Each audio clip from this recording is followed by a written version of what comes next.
मौसमी ने लिखा है कि प्रणाम अनंत Shri, since 3-4 months I noticed periods had some very powerful impact in our journey but unable to understand what it is. I experienced max good things during that time. Please guide. इस विषय पर मैंने बोला भी है और कुछ वीडियोस यूट्यूब पर अवेलेबल भी हैं। मैंने इस विषय को एक विस्तार लगातार दिया है और इसमें जो ऑर्गेनाइज्ड रिलीजन्स की कंस्पिरेसी है उस पर भी बात करी है। वो कहेंगे देखिए भारत में तो बहुत महिलाएं पीरियड से गुजरे, मेंस्ट्रुएशन से गुजरे, पूजा नहीं करेंगी, वो मंदिर नहीं जाएंगी, ये नहीं छुएंगी, वो नहीं छुएंगी, कितनी सुपरस्टिशन चलता रहा। लेकिन सुपरस्टिशन चलता क्यों रहा? चलता इसलिए रहा क्योंकि समाज में महिलाओं को थोड़ा सा कम करना था, उनके सशक्तिकरण को कम करना था। तो हम उनको ऐसे ट्रैप्स में उलझा दें, समाज की साजिश थी कि उलझ के रह जाएं, जो उनके लिए सबसे लाभकारी चीज़ें हैं उनका वो लाभ ना ले पाएँ। अब इसके पीछे भी लोग बड़ी साइंस और विज्ञान लेकर आएंगे। अभी मैं देख रहा था किसी महिला ने पूरी किताब ही इस बात पर लिख डाली है कि क्या विज्ञान है इसके पीछे चक्रों का और इस सब का, कि महिलाओं को क्या क्या हो जाता है। All stupid things. स्त्री को अस्तित्व ने 2 संभावनाएं दी थी, बड़ी प्रचंड संभावनाएं।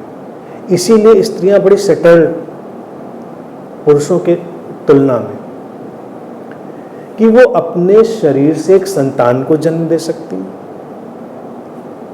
ये उनके शरीर में ही नहीं, उनके मन में, उनके भाव में, सब में ये इसके ग्रुप्स हैं, इसके पैटर्न है और पोटेंशियल। लेकिन अगर एक स्त्री शरीर को जन्म ना दे तो वो स्वयं को भी जन्म दे सकती है, और स्वयं को ही नहीं, वो एक नई व्यवस्था को जन्म दे सकती है, पूरे जीवन को अलग दिशा देने वाली व्यवस्था को जन्म दे सकती है। ये जो मेंस्ट्रुएशन का टाइम है ये उसी चीज से जुड़ा हुआ है, उस संभावना में एक प्रवेश होने की सारी गुंजाइश बनती है। तो स्त्रियों के लिए मेरा मानना तो यही रहा है, और मेरा ही नहीं, जो भी जानने वाले लोग रहे वो इस बात को जानते ही रहे हैं, उनके लिए बहुत संभावनाशील समय होता है, बहुत पोटेंशियल। जब वो ध्यान में, साधना में गहरे जाएं तो वो अपने अंदर की तमाम पॉसिबिलिटीज़ को टच कर सकती हैं। लेकिन वो सुपरस्टिशन के चलते हुए, अंदर तमाम मान्यताओं के चलते हुए उनके अंदर वो बातें पकड़ती नहीं।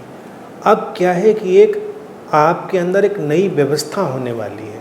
आपके शरीर में, स्त्री के शरीर में जो एग पैदा हुआ है, जो एक सेल जिसको उसमें एग कहते हैं, वो एक जो सेल जो जन्म देने में सहायक होगी इन फॉर्म ऑफ एग के रूप में, वो 2 काम कर सकती है। जन्म दे सकती है, नहीं जन्म देगी तो शरीर उसको एक निश्चित समय के बाद बाहर फेंकेगा। शरीर बाहर फेंकेगा, वही पीरियड हुआ। अब क्या है कि इस पूरे दरमियान, इस पूरे साइकिल में एक बहुत बड़ा चेंज ओवर हो रहा है। स्त्री शरीर में गियर बदला जा रहा है।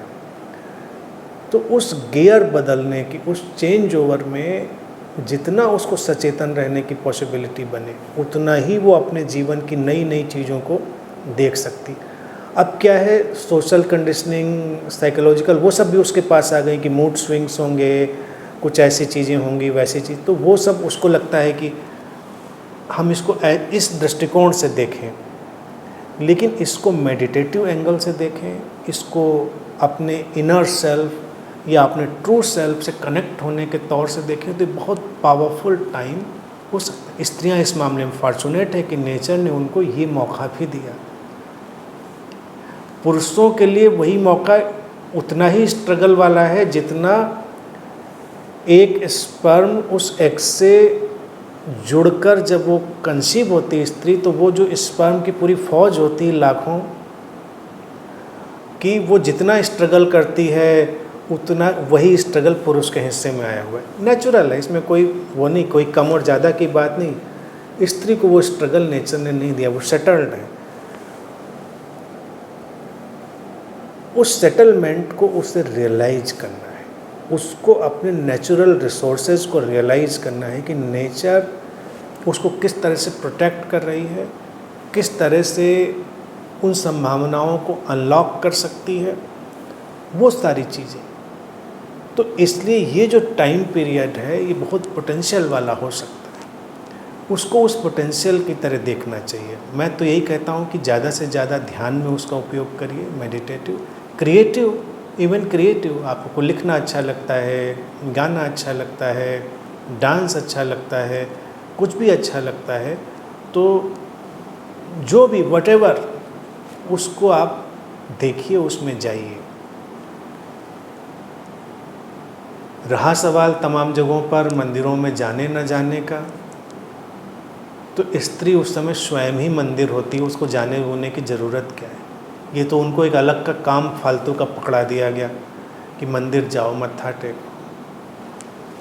जब नेचर तुम्हारे अंदर गियर बदल रही है, एक स्त्री के अंदर वो परिवर्तन ला रही है, तो स्त्री शरीर ही अपने में मंदिर हो चुका है, उसको कहीं जाने की ज़रूरत ही नहीं। देवी से रिलेटेड कोई शास्त्र है, इतना मान लीजिए, इतना तो पक्का है।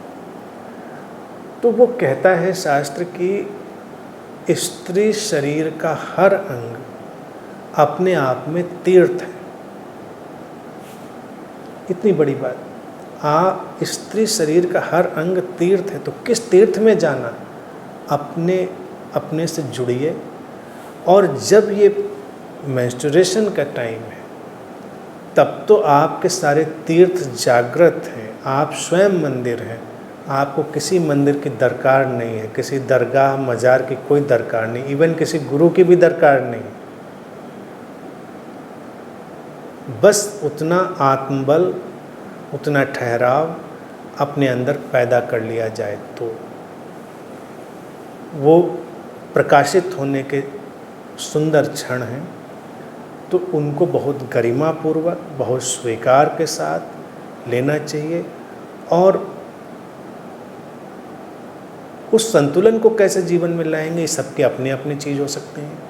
किसी को अकेले होकर, किसी को किसी के साथ होकर, जैसे जिसकी परिस्थितियाँ और बाहरी और आंतरिक दशाएं सहयोग दें, वैसे उसको चलना चाहिए। लेकिन पोटेंशियल टाइम है, बहुत ही सैक्रेड टाइम है, संभावनाशील टाइम है, उसका उपयोग करिए।